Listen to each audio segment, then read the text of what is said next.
दोस्तों, आज हम देखेंगे आरसी सर्किट के न्यूमेरिकल को कैसे सॉल्व किया जाता है। यहाँ पे हम देख रहे हैं एक क्वेश्चन दिया हुआ है, ये इसका डायग्राम है। The charge develop on right plate of capacitor.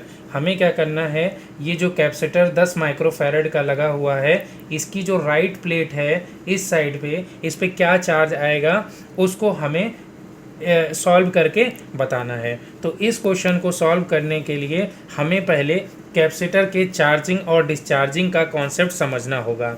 इसके लिए हम क्या देखते हैं कि जब हमारा कैपेसिटर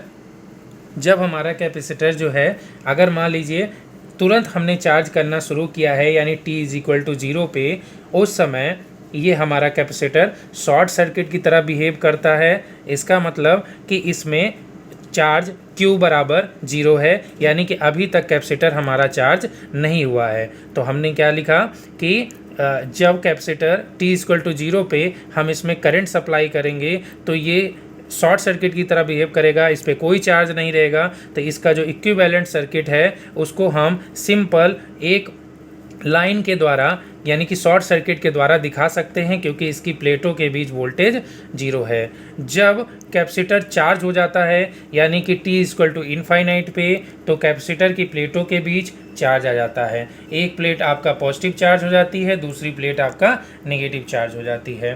तो t=इनफाइनाइट पे कैपेसिटर पूरी तरीके से चार्ज हो जाता है, उसमें वही वोल्टेज आ जाता है जो कि बैटरी का वोल्टेज है, और उस पर जो चार्ज है वो कितना हो जाता है, Q=Q0।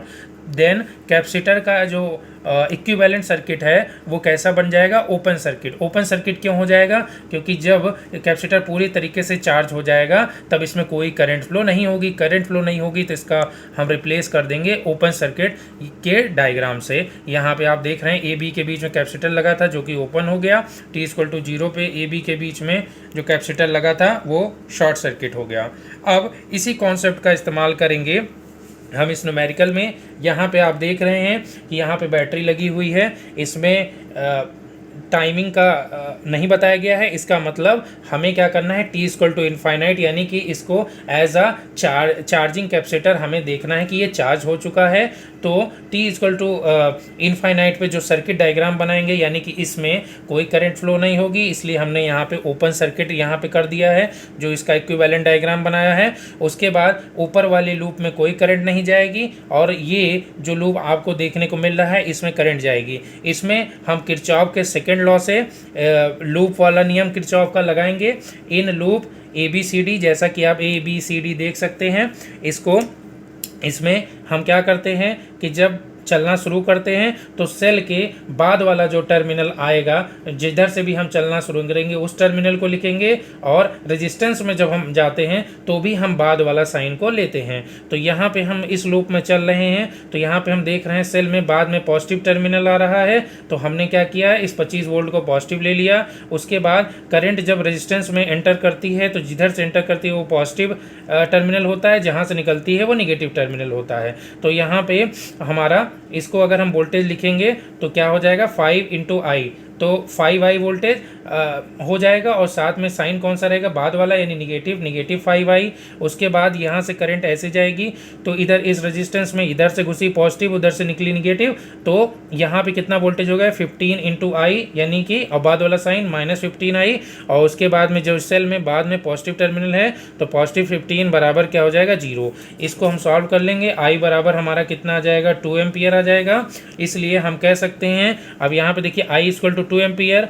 अब यहाँ पे चूंकि AB ब्रांच के ये DC ब्रांच पैरेलल में है और साथ में कैपेसिटर भी पैरेलल में है, तो जो यहाँ AB के बीच वोल्टेज होगा वही आपको वोल्टेज यहाँ देखने को मिल जाएगा।